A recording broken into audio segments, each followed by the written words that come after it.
Jelas ya. Hari ini kita akan melanjutkan pertemuan kita, itu membahas terkait dengan data dan logical link control atau LLC.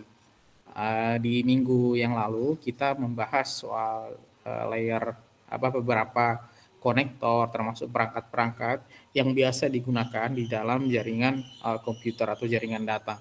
Nah, hari ini kita fokus ke satu spesifik issue, yakni LLC atau logical link control. Nah, outline-nya kurang lebih mungkin ini ada 4 ya. Pengenalan data link layer, kemudian pengenalan error correction, termasuk error detection. Jadi 2 hal yang berbeda ya, deteksi dan koreksi, termasuk ada beberapa protokol yang menyertai. Nah, rekan-rekan sekalian, kalau kita review terkait dengan data link layer, ada yang masih ingat data link itu masuknya layer berapa ya? Layer 1, layer 2, atau layer 3?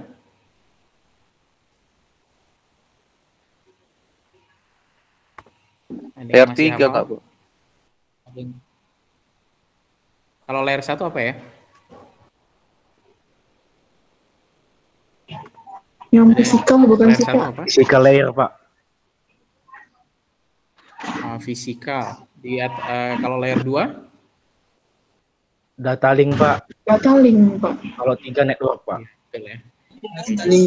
Bukan 3 ya. Kalau ada yang menjawab 3, keliru. Jadi yang betul itu ini, data link layer. Ya, adanya di data link layer. Dan, nah, kalau kita bicaranya di data link layer, berarti yang kita bayangkan itu adalah kita sudah bicaranya frame. Itu yang pertama. Jadi kan kalau physical layer itu kita bicara binary ya, 0101 dan seterusnya. Dia bicara transmisi data, apapun mediumnya, mungkin dia akan mentransmisikan ke wireless, mungkin dia akan mentransmisikan ke optik, itu tugasnya layer 1.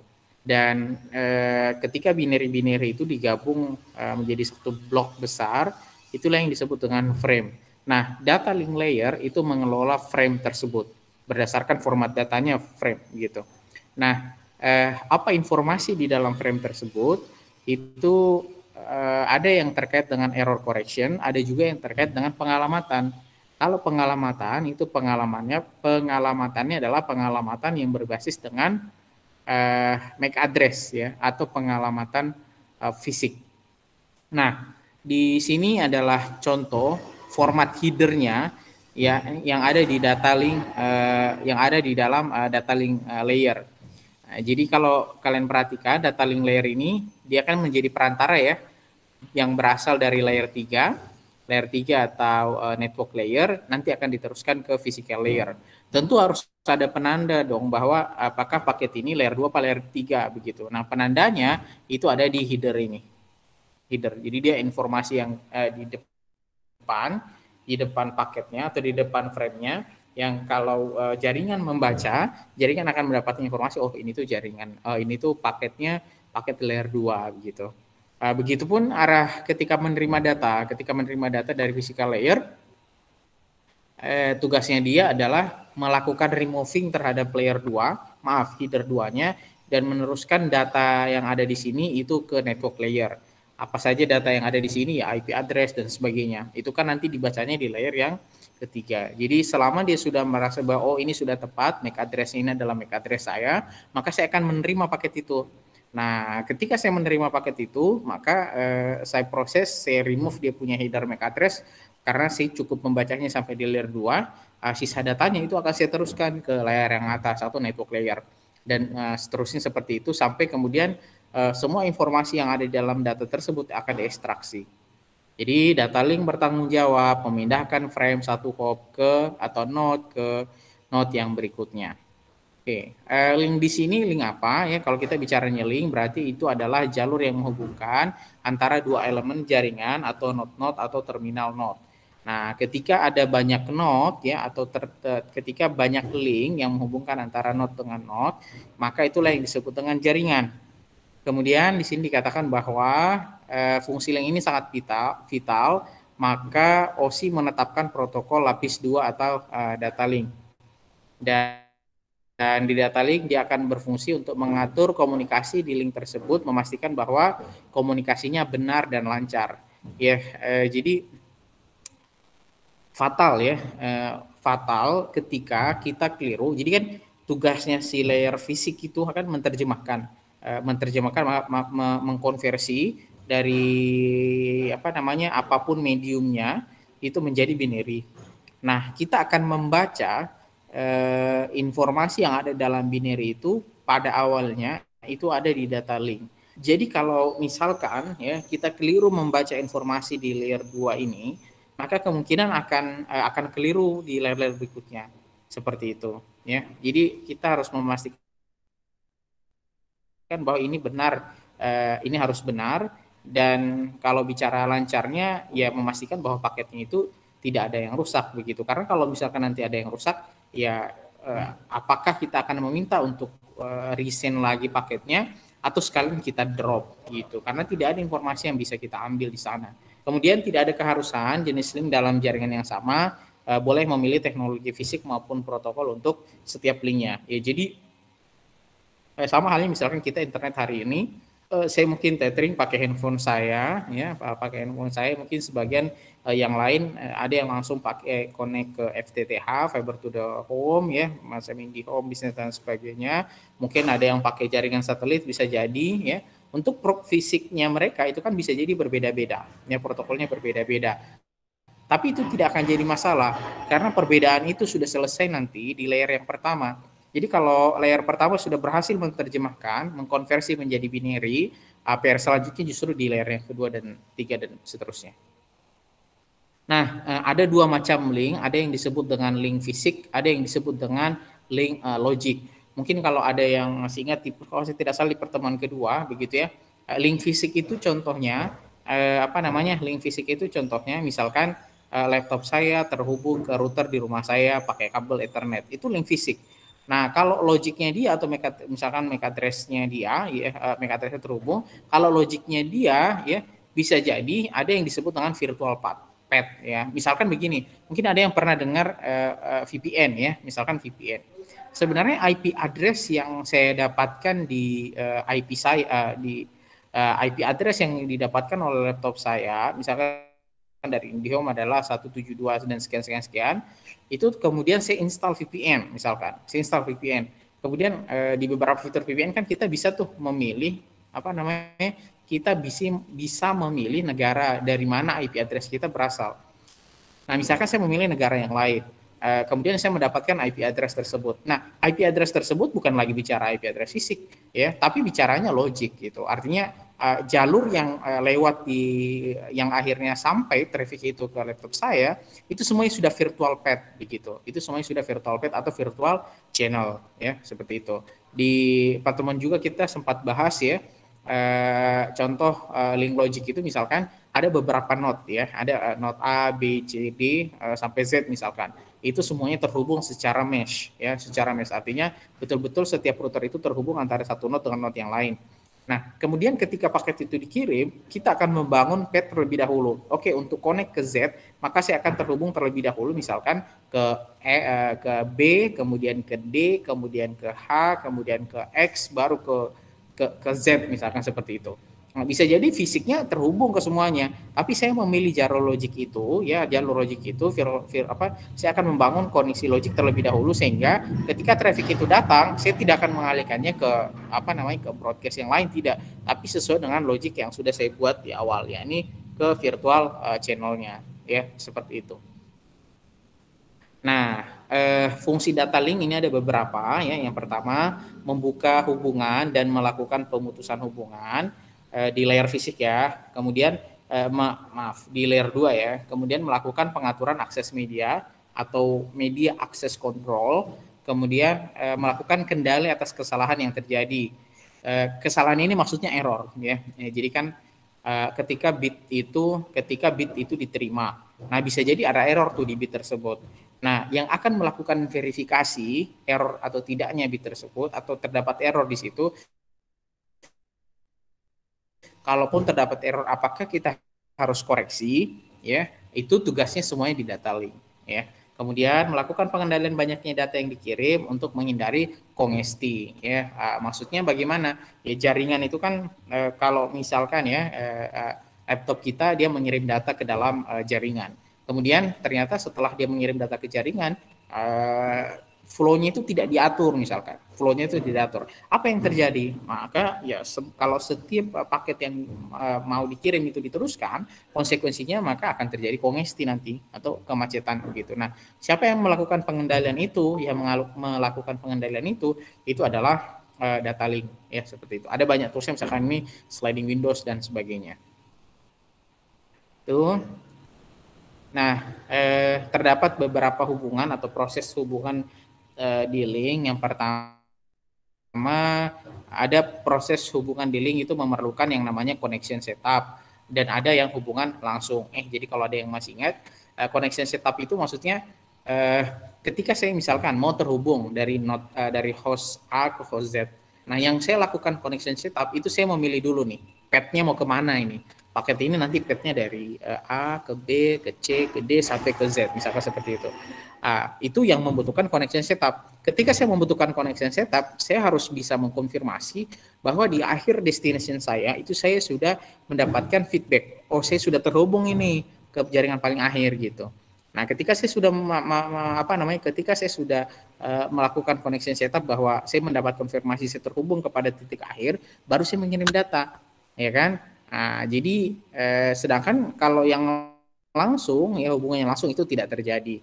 Nah, ini penjelasannya di bawah ya.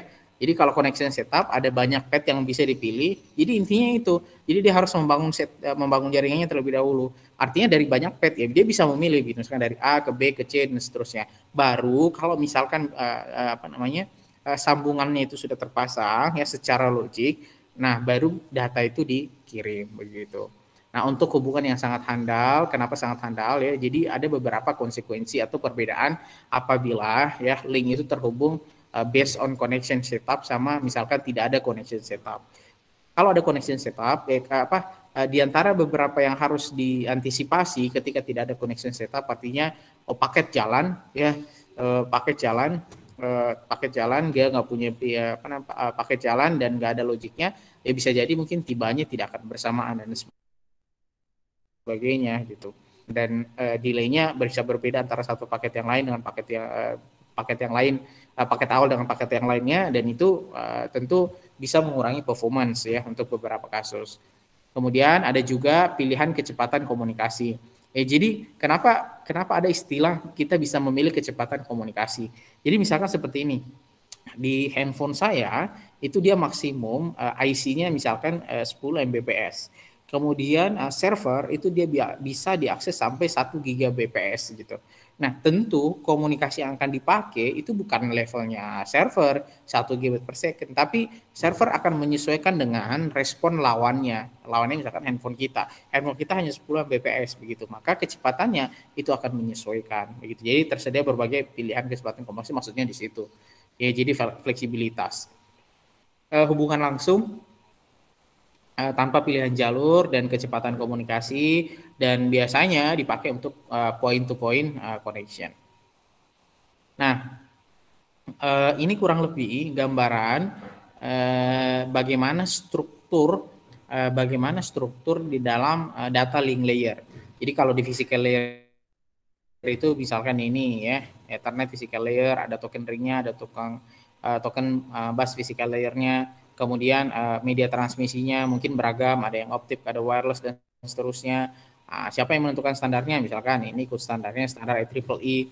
Makanya kalau misalkan kalian buka di mana namanya itu, dibuka di wireless card kalian, misalkan di laptop, itu kan ada tulisannya 8.801.11.sekian. Nah, itu tuh standarisasi protokol fisiknya. Kemudian ya baru masuk ke data link. Nah, data link inilah terdapat MAC address di sana, ada Ethernet, ada token ring MAC-nya di sana dan sebagainya. Nah, yang nanti ya ketika data tersebut, ketika frame yang ada di dalam data link mau diteruskan ke upper layernya, yakni upper layernya itu kan network ya, pengalamatan berbasis logik atau IP address, maka di sana ada interface perantaranya. Apa interface perantaranya? Logical link control. Ya, seperti itu. Nah, apa yang menjadi tugasnya? Supplier LLC atau Logical Link Control, dia bertanggung jawab terhadap kontrol data link, termasuk flow control dan error control. Ini yang dikerjakan. Sedangkan ya, kalau bicaranya MAC atau Media Access Control, dia hanya bertanggung jawab terhadap share media access-nya dan memastikan bahwa dua device tidak bicara bersamaan. Jadi akses terhadap media fisiknya itu yang mengontrol ya media si MAC-nya ini begitu. Pengalamatan fisiknya ya disebutnya MAC address begitu. Nah, tapi apakah hanya di situ layer 2 tidak. Nah, LLC-nya itu mengambil kerja yang berbeda. Kerja yang berbedanya di sini adalah flow control sama error control. Tadi kan kita bicara soal bagaimana data link itu salah satu fungsinya dia mampu untuk mengatur flow control sehingga mengantisipasi terjadinya kongesti misalkan di jaringan. Nah, yang mengerjakan itu siapa? Ini LLC, Logical Link Control. Ya, seperti itu. Nah, kita masuk ke bagian yang kedua, kita review saja ya. Pertama terkait dengan error correction. Kenapa sih kita perlu error correction ya? Tentu agar bisa melakukan kendali terhadap error, syarat mutlak yang harus ada adalah mekanisme deteksi error ya. Kita bisa melakukan pengontrolan terhadap error, kita tidak bisa mengontrol error. Kita tidak bisa mengontrol error sebenarnya. Karena error itu itu munculnya di penerima. Loh, kok bisa bitnya error? Bitnya error itu bisa jadi karena channelnya atau ketika sinyal itu dikirimkan dari pengirim ke penerima dalam perjalanannya ya terjadi distorsi, terjadi apa yang menyebabkan distorsi mungkin karena ada noise dan seterusnya. Nah, apa yang kita terima misalkan ya ketika kita apa yang kita dapat ketika menerima sinyal itu, yang kita dapat itu hanya tahu saja bahwa oh paketnya itu jadinya begini, binary-nya seperti ini. Nah, jadi errornya itu akan sudah muncul di sana gitu.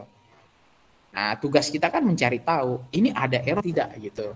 Nah, tentu kan sederhananya begini, saya bisa tahu bahwa ini ada error, harus punya mekanisme dong. Misalkan, saya bisa tahu bahwa jawaban kalian misalkan keliru kalau saya punya kunci jawaban.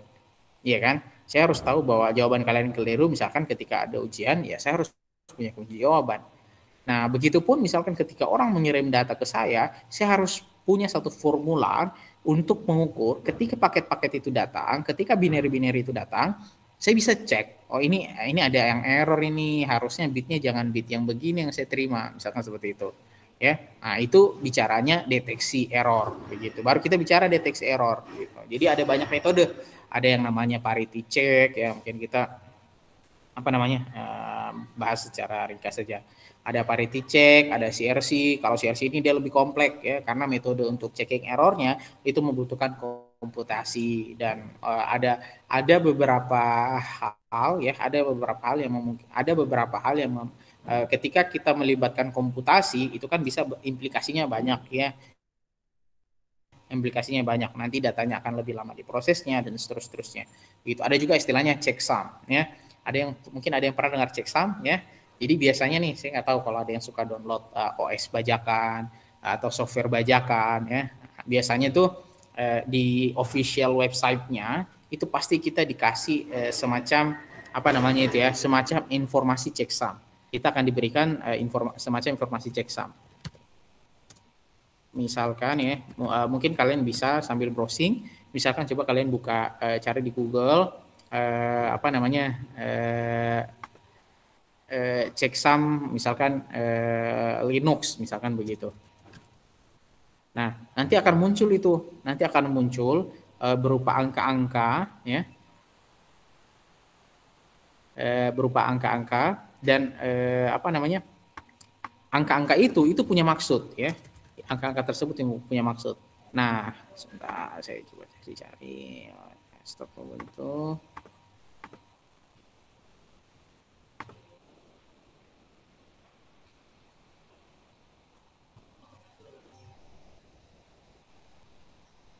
Itu punya maksud. Maksudnya satu ketika misalkan orang saya misalkan ya, saya upload saya punya file di internet. Taruhlah misalkan saya upload file installer tertentu. Kemudian saya akan sediakan checksumnya. Nah, orang untuk memverifikasi apakah data yang saya berikan itu atau file yang saya upload itu, misalkan sudah ke broadcast kemana-mana, kemudian kalian dapat kopinya yang ketiga, keempat, untuk memastikan bahwa data tersebut masih valid atau file tersebut masih masih orisinal, itu kalian harus cek dia punya checksum. Jadi punya wordnya apa? Kenapa? Kalau misalkan checksumnya berubah, berarti ada indikasi tuh. Apa indikasinya? Bisa jadi file tersebut itu sudah dilakukan modifikasi di dalamnya. Gitu. Ini kan kita tidak mau, ya. Itu contohnya. Oke, kalau kita bicaranya parity check, ya, di sini katakan parity check adalah penambahan satu bit sebagai bit deteksi kesalahan. Coba cari dulu. Maksudnya bagaimana ya? Jadi kalau misalkan data kita kirim, ya, kita punya deretan binary. Kemudian saya tidak akan langsung itu kirim data binary saya. Nah, maksudnya bagaimana? Saya akan tambahkan dia satu bit di depan atau satu bit di belakang. Ya, satu bit di depan dan satu bit di belakang. Kemudian ya nanti saya akan bisa mendapatkan informasi bahwa ada yang error di dalam binary yang saya kirim itu berdasarkan parity-nya, cek parity-nya. Jadi di sini ada dua jenis parity, ada ganjil dan genap. Kapan dia dikatakan parity genap? Misalkan jumlah bit satu dalam kode adalah genap, ya. Jadi kita bisa menghitung parity genapnya dari D1 XOR D2, ini binary-nya ya, XOR dan seterusnya, dengan jumlah sampai sejumlah n, ya, tergantung seberapa panjang binary-nya. Kemudian kalau kita bicaranya parity ganjil, kita akan menghitung kalau misalkan binary-nya itu jumlahnya, jadi referensi kita apabila jumlah bit satunya itu ganjil atau genap. Ketika jumlah bit satunya di dalam deretan binary yang kita kirim itu adalah ganjil, maka kita akan menggunakan parity ganjil. Tapi kalau misalkan jumlah binary yang kita kirim itu adalah bit satunya itu adalah genap, maka kita bisa menghitung bahwa jumlahnya itu maka itu kita bisa masuk kategorikan dia sebagai parity genap gitu. Nah, ini untuk menghitungnya nih D1 XOR D2 XOR D3 dan sebagainya sampai ke sampai ke DN. Nah, hasilnya kan hasilnya kan cuma 2. Kalau bukan 0 ya 1 begitu, ya kan? Kalau bukan 0 ya pasti 1. Nah, kalau misalkan dia ternyata hasilnya jadi 0, padahal harusnya 1 misalkan. Oh, berarti ini ada error gitu, ya. Nah, ini adalah sistem yang checking yang paling sederhana, dan di sini dikatakan bahwa mudah dibuat untuk hardware-nya. Kalau di PC dia untuk proses parity checking itu dia menggunakan perangkat IC 74LS280.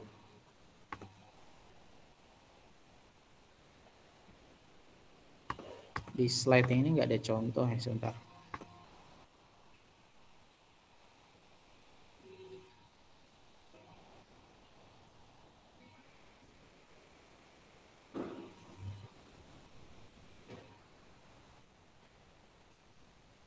Oke, ini bagus nih.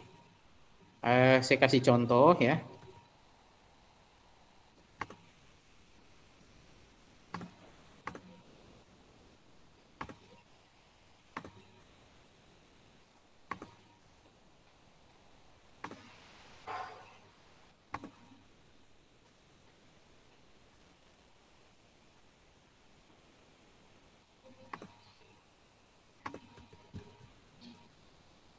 Muncul ya?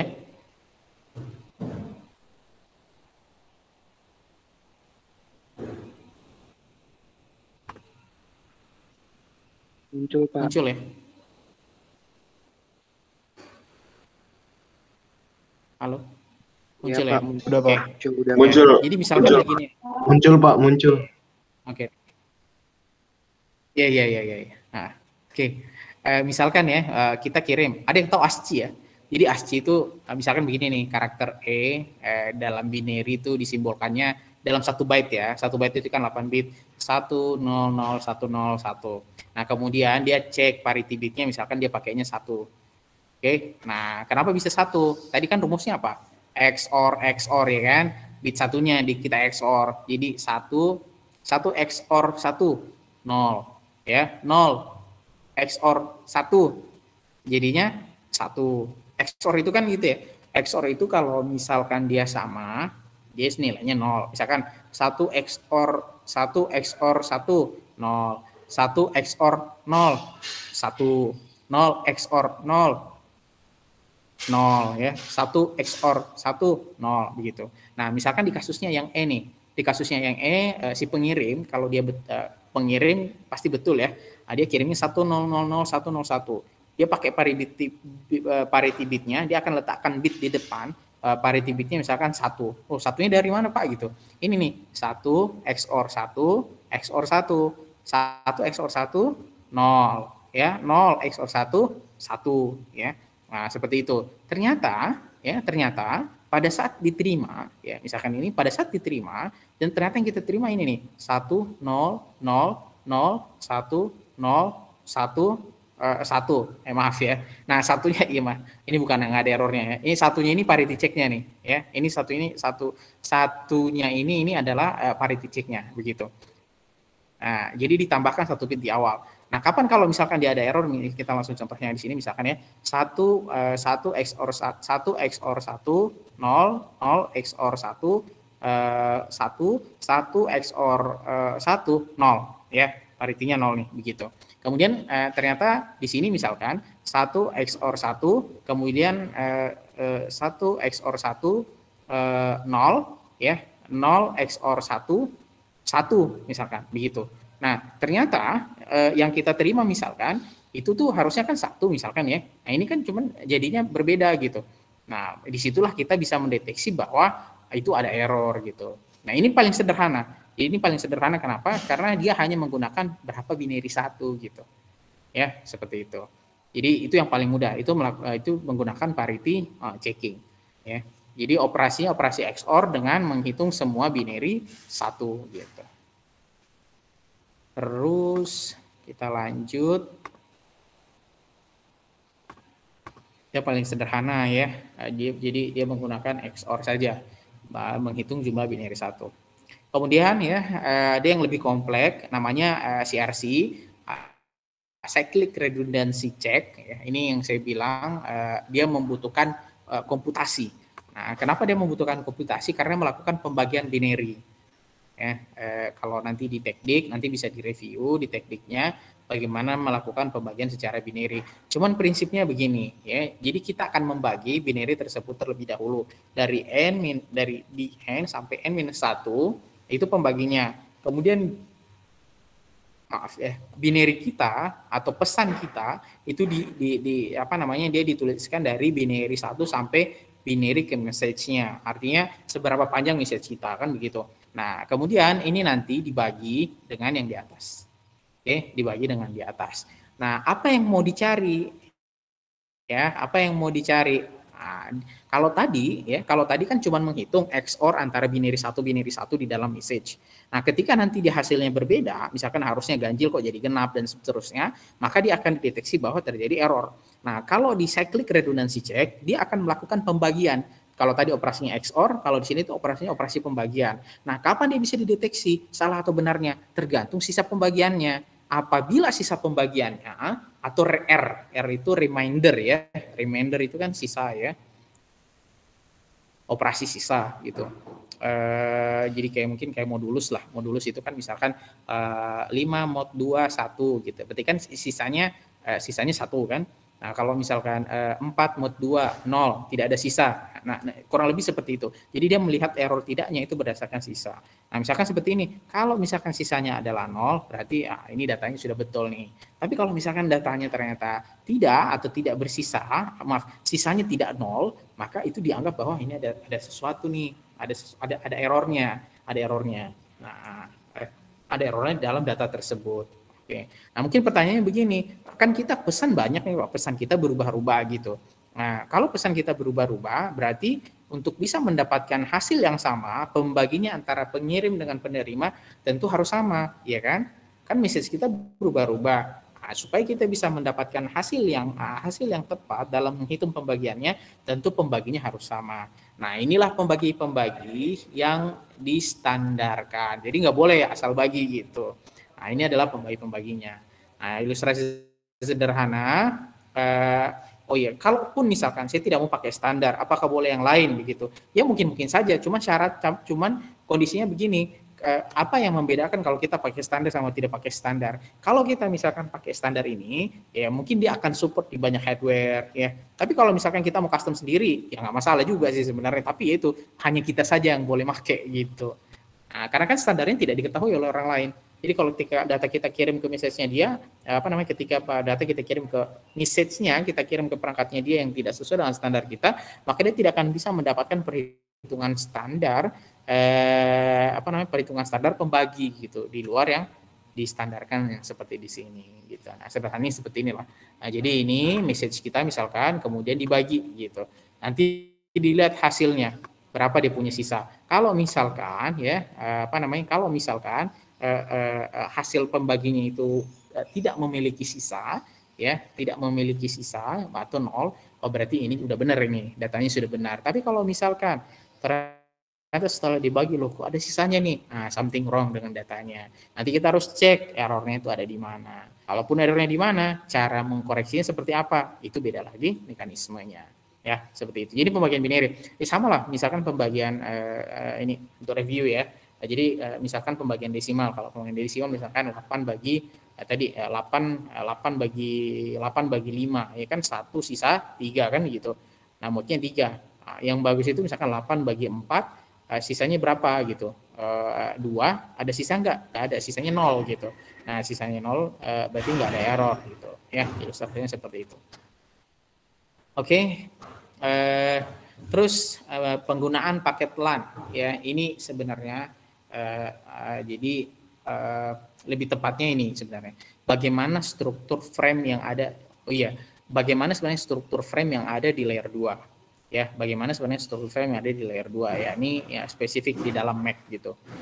MAC juga itu disebutnya dengan LAN ya, paket LAN. Jadi kalau mungkin nanti ada beberapa istilah kayak menyebutkan frame. Kalau frame itu pasti kita bicara layer 2. Kalau bicaranya data itu paket itu kita bicaranya di layer 3. Nah, termasuk kalau ada yang bilang paket LAN, itu sudah fix, kita bicaranya soal data link. Data link artinya di layer 2 begitu. Nah, apa saja komponennya ya? Ada MAC address-nya, ada source MAC address-nya, ada protokolnya, ada datanya begitu ya. Itu adalah komponen-komponen yang muncul di layer 2.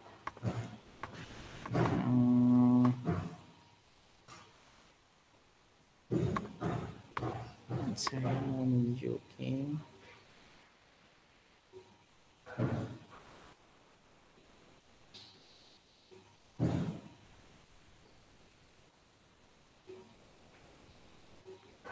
Oke, nanti mungkin bisa merefer ke video yang kedua, yang pertemuan kedua, ketika eksplorasi soal OSI layer ketika eksplorasi OSI layer di Warshak gitu. Di Warshak itu nanti kalian bisa buka, atau kalian bisa buka Warshak kalian sekarang, kemudian buka capture paket apapun, kemudian masuk ke bagian frame. Di bagian frame nanti itu kalian akan mendapati jumlah paketnya berapa, protokol apa yang dipakai, gitu, jumlah data kita yang ada di dalam itu berapa, termasuk source MAC address-nya, ada destination MAC address-nya, itu semua ada di sana. Dan posisi CRC ketika dia mengimplementasikan CRC itu adanya di akhir gitu. Jadi ditaruhnya si data yang mau dibagi itu di akhir gitu. Pada checking redundancy check terdapat perhitungan XOR sebanyak jumlah bit sehingga memerlukan kemampuan komputasi yang cukup besar, ya kan? Nah, ini kan jadi dalam tanda kutip tuh ini bagus ya, it's very good lah. Nah, cuman kan kita menambahkan pekerjaan. Apa itu? Harus ada kemampuan komputasi, misalkan seperti itu. Nah, kemampuan komputasi ini kan artinya kita akan menambah resources yang baru lagi ke dalam perangkat kita. Atau misalkan si desain NIC card gitu ya, Ethernet card, turunan card, saya harus memberikan memori yang banyak dan seterusnya. Tentu ini akan merepotkan, begitu kan? Ya, nah, itu tentu akan merepotkan. Nah, yang kita butuhkan adalah bagaimana caranya kita membuat suatu mekanisme checking terhadap error tanpa memerlukan resources yang besar. Ya, memproses datanya aja besar. Mau nambahin kerjaan untuk hitung errornya begitu. Ya nggak masalah kalau dana terbatas, ya resource terbatas, tapi kan dia tidak jadi sesuatu yang bagus untuk bisa disebarluaskan, begitu kan? Nah, karena harus canggih misalkan. Ya sama mungkin misalkan apa ya, kalau dalam konteks kehidupan sehari-hari, misalnya teknologi canggih sekali begitu, tapi itu mahal sehingga orang tidak banyak bisa pakai begitu. Ya buat apa? Ya kan seperti itu. Nah, akhirnya dibuatlah satu metode yang disebut dengan checksum. Apa itu checksum? Itu metode untuk checking error tanpa memerlukan resources untuk melakukan komputasi yang besar. Makanya di sini dikatakan tidak perlu kecanggihan CRC atau sudah melakukan CRC di lapis yang lain seperti itu. Nah, ini checksum. Nah, bagaimana checksum itu bekerja? Checksum itu sama, pasti dia juga melakukan perhitungan, tapi lebih sederhana. Karena di sini dikatakan dia dibagi menjadi kelompok-kelompok word atau 16 bit. Kalau 16 bit itu 2 byte ya. Nah, word pertama di XOR dengan word kedua. Sederhana kan, kalau word pertamanya hanya 8 bit, word keduanya hanya 8 bit, kalau XOR kan cepat sekali kita bisa menghitungnya, begitu kan? Cepat sekali kita bisa menghitungnya.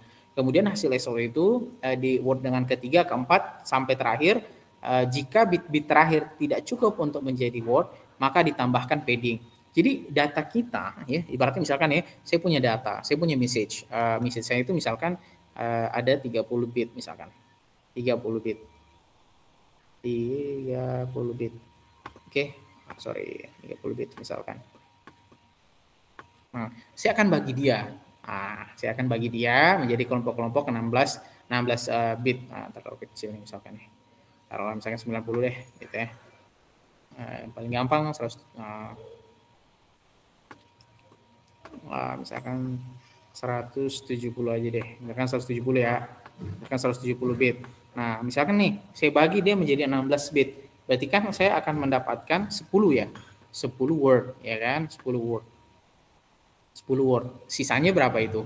10 word, 160 akan ada sisa 10. Nah, 10 bit sisanya. 10 bit sisanya ini kan minus. Nah, supaya dia bisa di XOR, nanti saya akan tambahkan padding. 10 ditambahkan 6 padding. 6 padding ya. 6 padding. Oke.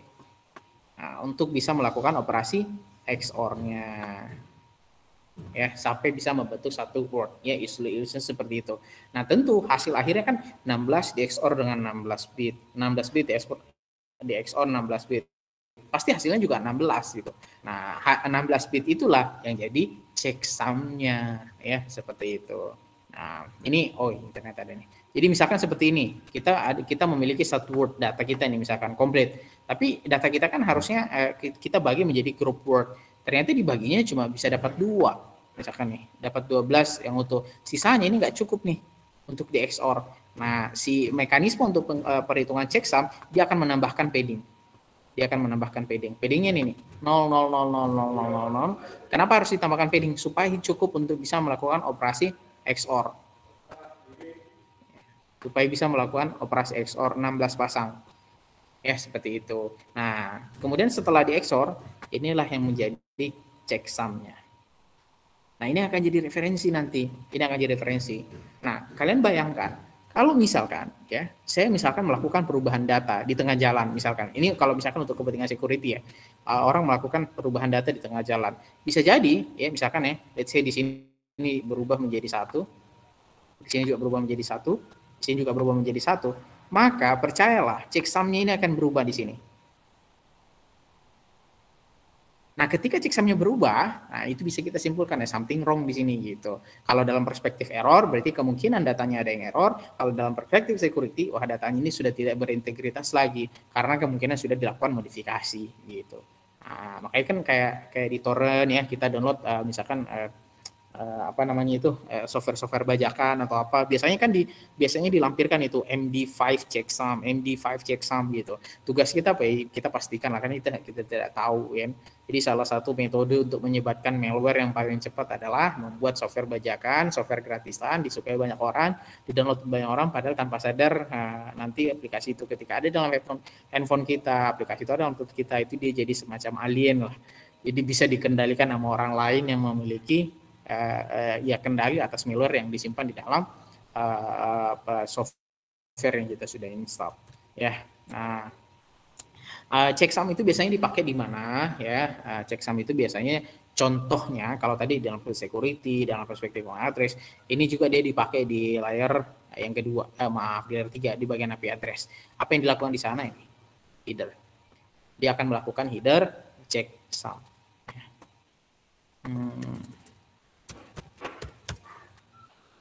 Itu dia akan melakukan header checksum untuk memastikan bahwa ini benar gitu. Nah, kemudian apakah checksum juga checksum? Jadi checksum itu metode umum ya. Checksum itu adalah metode umum. Metode umum di mana kita membagi message atau pesan atau rangkaian binary message itu kemudian kita bagi menjadi word, kemudian kita XOR. Nah, implementasinya bisa dipakai di mana-mana gitu. Tadi di error correction, kemudian tadi dipakai buat di security, ini dipakainya di either checksum, berarti di layer 3, bahkan di layer 4 dipakai ya. Di TCP dipakai juga gitu. Nah, di sini ada bagian checksum juga nih. Ini makanya ini sangat berguna gitu. Jadi dia sederhana tapi sangat solutif begitu. Nah, inovasi kan harusnya begini ya. Inovasi itu harusnya begini. Tidak perlu repot-repot ya. Tidak perlu repot-repot, yang penting solutif gitu. Ya, ini intermezzo aja ya. Kemarin ada mahasiswa senior kalian, saya mengujinya Januari atau Desember gitu. Nah, dia canggih sekali itunya.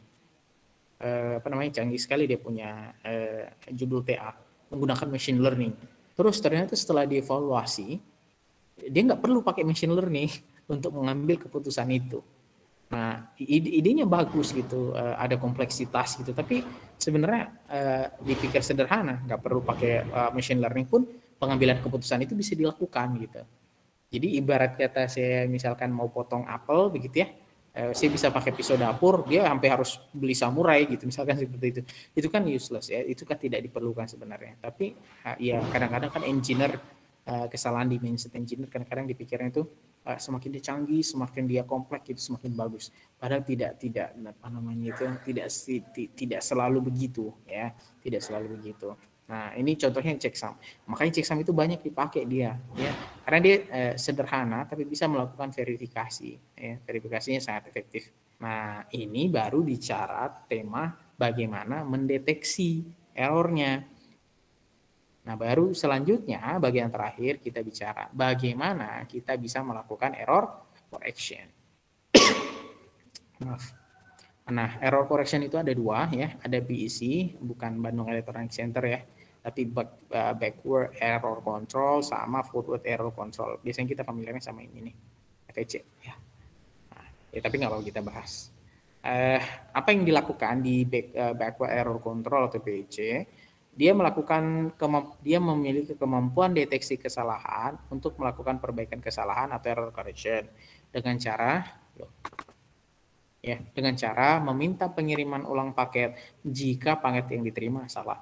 Jadi tadi ketika dia dapat paket, dia menghitung, wah something wrong nih dengan paket ini. Saya akan bilang kirim ulang dong paketnya. Ya, nah itu backward error control. Nah, bagaimana mekanisme itu bisa terjadi pada BEC? Hal itu bisa terjadi karena ada yang namanya ARQ. Apa itu ARQ? Automatic Repeat Request gitu. Jadi dia protokol yang memungkinkan dia akan mengulang atau tidak mengulang pengiriman sesuai dengan feedback dari penerima.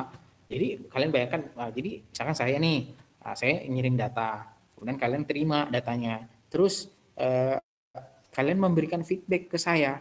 Kalian bilang, wah datanya nggak diterima nih gitu, data yang kamu kirim salah nih gitu. Maka yang akan saya lakukan, akan kirim data itu ulang. Nah, ini yang namanya ARQ, Automatic Repeat Request. Base apa? saya akan bekerja berdasarkan feedback yang saya terima dari kalian yang menerima data tersebut. Ya, jadi semacam tiktokan gitulah. Saya kirim, saya bilang, lu terima nggak gitu, bagus nggak datanya, nggak diterima, ya udah saya akan kirim ulang. Oh iya nggak bagus nih datanya, tolong dong dikirim ulang, baru saya akan kirim ulang. Nah makanya ada istilah ACK sama non ACK. ACK itu acknowledge, artinya data sudah diterima dengan benar, ACK atau not acknowledge berarti data diterima keliru. Ketika ini yang diperoleh ya, ketika dia misalkan dapat NACK, maka ARG akan mengirim paket itu kembali. Ini ada ilustrasinya ya, ini ada ilustrasinya. Misalkan idle, posisinya idle request misalkan ya, 1 data diterima. Oke, saya terima datanya. Kemudian saya kirim ACK. ACK berarti oke lah ya, data sudah diterima. Karena data sudah diterima, maka saya akan kirim dong paket yang kedua. Kan data yang pertama sudah diterima. Data pertama sudah diterima, dapat respon ACK. Nah, saya kirim data yang kedua, datanya tidak diterima. Maka saya akan kirim paket yang namanya message yang namanya NAK atau not acknowledge gitu. Maka kalau saya menerimanya ini, ya saya tidak akan kirim paket yang ketiga. Yang saya akan lakukan, saya akan mengirim kembali paket yang kedua. Seperti itu, ya. Nah, itu yang pertama, ya. Bagaimana kasus misalkan jika paketnya tidak sampai? Loh, dia nggak bisa dong deteksi error correction. Misalkan begini nih, saya kirim paket 1. Nah, saya akan berekspektasi bahwa saya akan menerima ACK, ya. Saya akan menerima ACK. Oh, ini ada tulisan ya di dalamnya ACK nih. Nah, itu kan ekspektasi saya. Tapi kenapa saya tidak menerima ACK? Saya tidak menerima ACK karena paket tersebut memang belum sampai di sini. Sehingga penerima itu tidak sempat untuk melakukan error correction. Nah, saya mau kirim paket belum diterima gitu. Nah, gimana dia mau biasa bilang bahwa ini saya terima, oh ini saya belum terima? Dia kan tidak bisa bilang karena paket tersebut belum diterima kan. Nah, jadi belum bisa cek ada error atau tidak begitu. Nah, tentu kalau kita misalkan mau menunggu ya, ini sampai kiamat pun ACK itu nggak akan dikirim. Karena error datanya itu sudah tidak sampai dari awal gitu. Artinya sampai kiamat pun kita tidak akan bisa mengirimkan paket yang kedua ketika hal ini terjadi. Nah, untuk menyiasati, misalkan hal ini terjadi di mana kita tidak mendapatkan ACK, tidak mendapatkan NACK karena memang paket itu tidak diterima, maka kita punya durasi maksimum sampai kapan kita harus menunggu untuk mendapatkan respon tersebut. Either diterima atau tidak diterima gitu. Nah, berapa lama durasinya? Nah, ini delta T plus gamma T. Kalau misalkan dalam durasi waktu tersebut ini kita tidak mendapatkan respon apapun, maka by default kita akan mengirimkan paket itu kembali. Karena kita mengasumsikan paket ini tidak sampai. Bukan karena error, ya, bukan karena yang lain, tapi kita mengasumsikan bahwa paket ini tidak sampai. Nah, ini disebut dengan waktu time out. Ya, time out. Oke. Nah, bagaimana kalau misalkan data diterima? Oke, data diterima nih. Kemudian saya udah cek bahwa saya menerima data tersebut. Akhirnya saya kirim ACK. Tapi sinyal ACK-nya yang tidak sampai. Maka untuk kasus ini berlaku kasus yang pertama. Pokoknya berdasarkan masa time out-nya. Ya, kalau misalkan periode time out-nya sudah terlewat, tidak mendapatkan apa-apa, ya, maka saya akan mengirim kembali paket 1. Dalam kasus ini paket 1. Ya. Nah, terus jadi kesimpulannya apa nih? Kapankah pengirim mengirim ulang paket tersebut? Pertama, jika mendapat feedback not acknowledge. 2, jika time out. Atau yang ketiga, ada feedback tapi tidak bisa diterjemahkan. Prinsipnya adalah kita akan selalu mengirim ulang ketika kita tidak mendapatkan ACK. Kapan kita akan mengirim paket yang baru? Ketika kita sudah mendapatkan ACK atau acknowledge. Di sini clear ya. Nah, kemudian ya kondisi yang lain ya, kenapa dengan adanya automatic request ini, ARG ini, pertama paket yang diterima terjaga urutannya Iya dong, pasti akan terjaga urutannya. Saya kirim, di sana belum terima, saya kirim ulang. Di sana sudah terima, baru saya kirim yang baru. Sudah terima belum? Sudah, kirim lagi yang baru. Nah, ini pasti akan sangat terjaga. Nah, terus efisiensi salurannya paling rendah.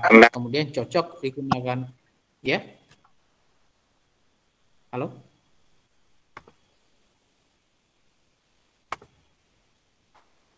Kenapa?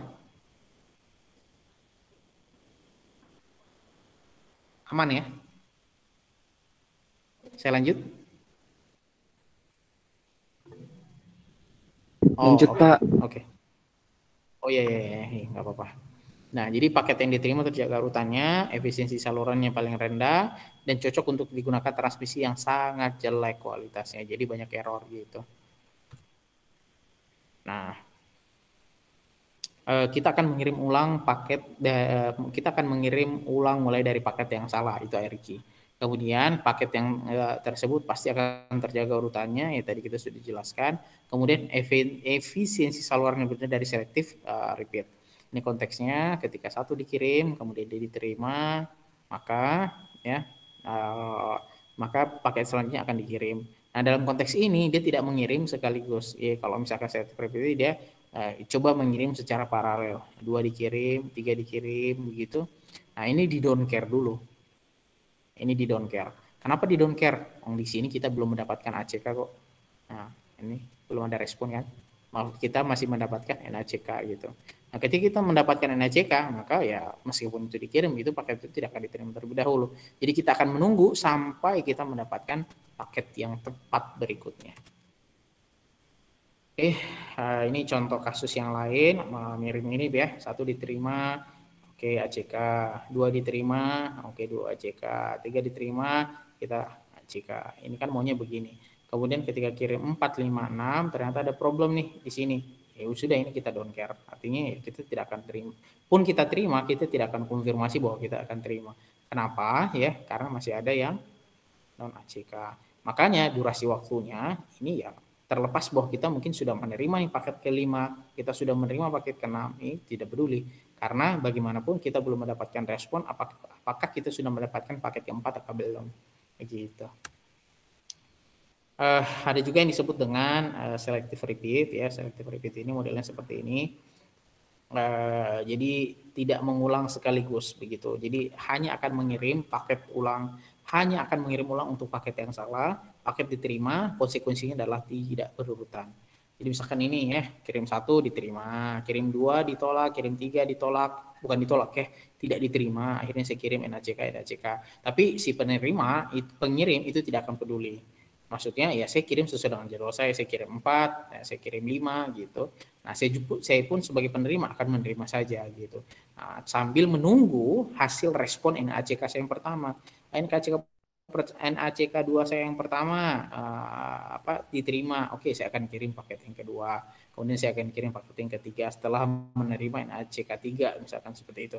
Nah, baru saya akan kirim 2, 3. Tapi 4, 5-nya tetap saya terima di awal. Ini yang disebut dengan selective repeated. Konsekuensinya adalah paket diterima tidak berurutan. Kalau tidak diterima berurutan, ya PR-nya si penerima untuk menyusun kembali gitu. Nah, ini ini mekanisme backward error control ada 2. Tentu dia harus memiliki error correction ditambah punya protokol ARQ. Ya kan? Kita kan bisa mengirim ACK sama ACK tergantung bacaan error kita. Ya kan? Bacaan error kita benar atau salah gitu. Nah, terus kita konfirmasi via ARQ begitu. Nah, tentu ini punya kelemahan. Kelemahannya adalah waktu yang diperlukan untuk mengirim dengan benar adalah 2 kali waktu propagasi. Ya kan? Nah, 2 kali waktu propagasi kan bolak-balik menunggu ACK. Nah, tentu ya impact lainnya adalah delay pengiriman. Nah, ya kan? Besar sekali. Karena beberapa kali paket tersebut harus dikirim. Kemudian kalau jarak jauh dengan propagasi sangat besar begitu, tentu kita jangan pakai sistem BEC. Kemudian aplikasi multimedia, ketepatan waktu kedatangan lebih utama dibandingkan kebenaran data. Nah, kalau kita pakainya BEC, pasti akan melewati batas toleransi waktu. Gitu. Contohnya apa? Misalkan video call gitu kan, video call error dikit nggak apa-apa lah gitu. paling kresek dikit, yang penting informasinya kita bisa tangkap gitu. Nggak kresek-kresek, tapi informasinya masih bisa tangkap, tidak perlu kualitasnya yang bagus gitu. Yang penting informasinya kita bisa dapat gitu. Nah, karena kalau misalkan kita harus menunggu perfect sempurna gitu ya, maka waktunya akan delay gitu. Nah, ketika delay, misalnya kita komunikasi real time, WhatsApp call, misalkan seperti itu. Kemudian real time. Tapi karena dia pakai sistemnya BEC, ketika ada error harus dikirim ulang, ada error dikirim ulang, begitu.